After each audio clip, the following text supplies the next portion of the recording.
This is a quick video on your brand new VNR, VNL, VHD on how to perform a factory pre-trip light or walk-around inspection if your truck is so spec'd from the factory. So there's your dash display. Again, you'll go down and hit the menu button. You'll get your menu pop up, vehicle information, pop-up notices, pre-trip assistance. So you'll scroll down and then press that button to select pre-trip assistant. Then you've got your exterior light inspection, light switch test, and air brake leak test. So you would select each one by pressing down there.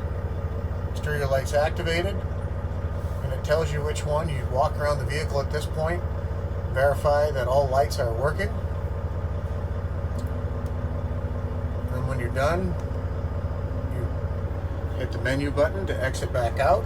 You can scroll down to the light switch test. And then you'd basically operate each switch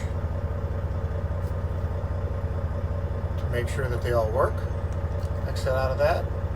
Air brake leak test. This one has to be done with the truck off. And then it basically tests for air leaks in the system. And that's how you access the pre-trip assistant.